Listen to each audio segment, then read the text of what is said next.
Welcome to Gold and Silver, Diversification in the Age of Uncertainty, featuring Wall Street Journal best-selling author Robert Wiedemer in Washington, D.C., and from the Monex studios in Newport Beach, California, your host, Mike Maroney.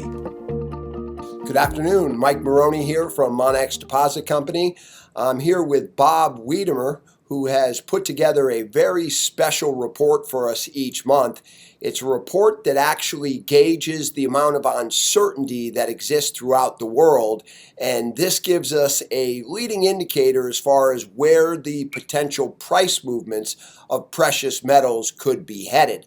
And obviously, we had a lot of volatility over the last few weeks as the market fell, inevitably found support in gold around 1260 and in silver all the way down around 1630. Since then, we've popped back in silver to 1710 and gold up to 1295 today.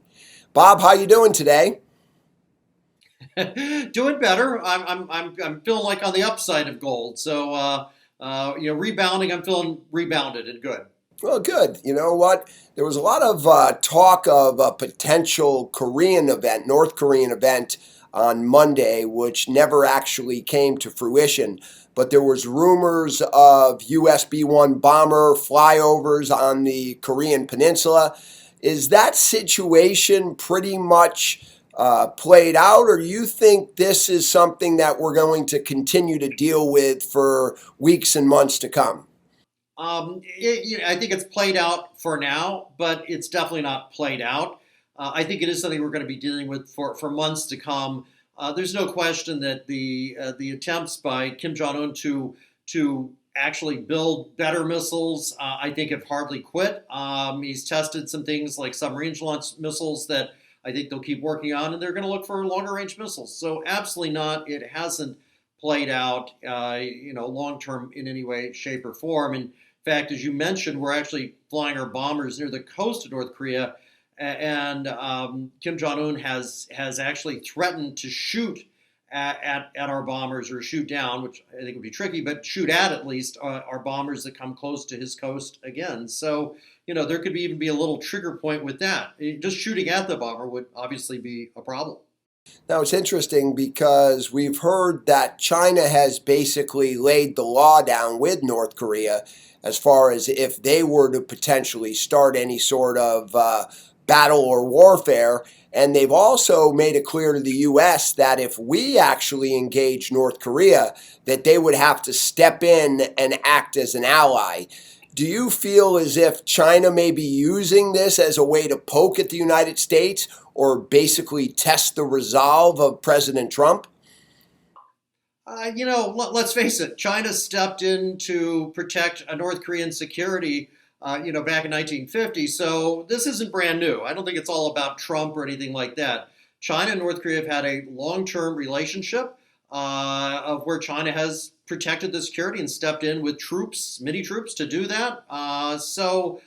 No, I don't think it's a test of Trump. But I think on the flip side, it is a test of Trump that's simply a legacy of the past and has, I think, obviously gotten worse with these ICBM, perhaps nuclear-tipped missiles here at some point. So I don't know if it's so much testing, but I think the Chinese are clearly they haven't dropped their support for North Korea.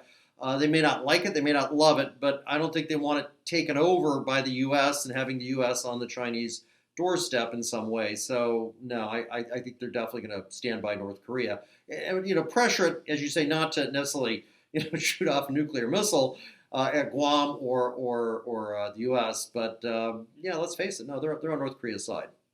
Now, Bob, we've had a lot of uncertainty. As a matter of fact, the situation over in Catalonia in Europe, some people feel that's a microcosm of what could sit out on the horizon as far as the Italian vote is concerned, what's happening because of the immigration policy that many of the countries feel as if it was pushed upon them by Mrs. Merkel, and obviously the North Korean issue. And some of the gold investors are starting to become a little disenchanted because it seems as if nothing really can push it through. And yet the stock market seems to shrug most of this information off and continue to move higher. Do you see some sort of sector rotation in the not so distant future as far as investors maybe taking some profits in precious metals and maybe moving into the more undervalued, maybe taking profits in stocks and then moving into the more undervalued assets such as precious metals? Yeah, I think that's a possibility, but and no question. But let's step back and remember, gold still hasn't done all that poorly this year, and the year is not out. So although the stock market clearly has had a steadier rise, and in fact, even for a stock market, a relatively unprecedented rise where we've had very little volatility overall in terms of, I guess it's been, what, a couple hundred days since we've had more than a 2% move up or down in the S&P 500. So relatively steady there. Of course, gold is not steady, never has been that steady, but we're not that far. Gold's not that far behind the stock market even now. And by the end of the year, it could easily be back up just because it recovered to where it was before. Now, some people believe maybe the pullback was predicated on the announcement by the Fed that they were going to actually begin a little bit of quantitative tightening and inevitably that we would see additional rate increases. Now, we heard today from the meetings minutes that just about all the members of the Fed agreed that a gradual increase in interest rates was definitely in the cards. Do you see any surprises out on the horizon as far as the Fed is concerned, or do you feel that the overall plan right now is set and we're probably looking at this over the next 3 to 6 months? I think it's set, and I think we're looking at the Fed planning and will, assuming no other problems, planning and will continue to raise interest rates, and they will do their quantitative tightening, meaning they'll be selling instead of buying bonds. They'll be reducing our money supply. Not much, but just like interest rates, not much. But I think they're going to continue on that path, and I think that's one reason gold also could go back up. Is there's really been no change, I don't think, in the outlook for that over the past few months. It may have come a little stronger, but I think overall what the Fed's doing is what the market basically expected.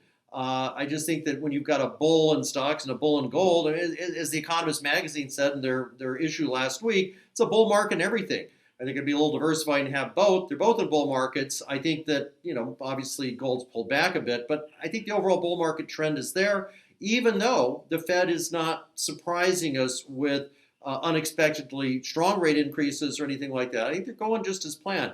Now, before I exit on that point, I will emphasize that if there is a problem in the stock market, and yes, there could be a problem in the stock market tomorrow or next month.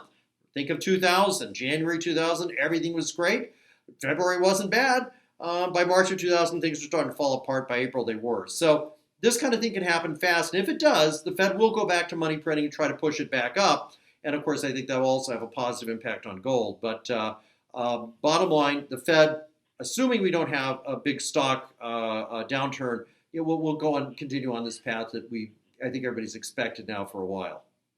Well, Bob, we also have the potential lowering of the corporate tax rate. And if Mr. Trump is able to put this into play, obviously you're looking at a lot of additional earnings to the bottom line as far as corporations are concerned, which could also push stocks higher. So with everything going on, the tax decrease would obviously add to the inevitable debt, but it just doesn't seem right now that we're getting a lot of focus on the overall fiscal situation that exists here in the United States. Everybody seems to be somewhat happy. The stock market's going up, even with these geopolitical issues. Do you see any events out on the horizon or any specific things you're watching as far as possible major uncertainty shifts that investors could watch out for, especially investors who are looking at gold and silver as a possible investment? I'll give you a few events or triggers in just a second, but let me just emphasize what I said before. The market in 2000 changed without any real prior notice. January and February 2000 were really good, and March and April were really bad, and that set a new downtrend. So for people looking to invest, there may not be a trigger. That's why I say be careful and build up a little in what is a bull market, so you're not caught off guard by what often happens is a market that moves without any obvious trigger. That said, obvious triggers. The tax cut may not happen. Clearly, Congress has had a lot of trouble getting along on making any kind of agreement on what to do. There are some people worried about the deficit. Not many, you're right, Mike, but there are some people worried about the deficit in the Republican Party. It only takes two or three to say, I don't want to build this deficit up more, and they don't have a majority. So I wouldn't necessarily assume that corporate tax cut is getting through. I wouldn't necessarily assume that they'll have the budget or raising the debt ceiling solved. They just kicked that can down the road to December. We'll have to see if they really can solve that. And I think that could be another trigger. And again, you're just getting a lot of talk, and we've had this for a while, but even more talk with the recent Nobel Prize winner, Mr. Thaler, Dr. Thaler, saying that he's worried about the market, doesn't make sense to him. You're seeing more and more concern about this market, and that's why it could change overnight, even without a trigger. But clearly, tax cut not happening, and also the geopolitical events you mentioned earlier. Plus, we don't know how the debt ceiling is really going to go. They've just kicked the can down the road. We'll see in December. But those are all easy triggers for market that's highly valued at highs seen in 1929. Robert Shiller has his CAP index, and I was looking at it the other day. And if you look at the highs that we've experienced as far as stock valuations, we're looking at 1929, 2000, and again here in 2017. And like you said, nobody really knew what caused the event that inevitably caused the dot-com bubble to burst. But when it did, it just started to happen. So now with gold priced at a very low level in comparison to its recent highs, it probably makes a lot of sense for investors to maybe take a little bit off the table and put some money in gold, take delivery of it for safety purposes. Wouldn't you agree?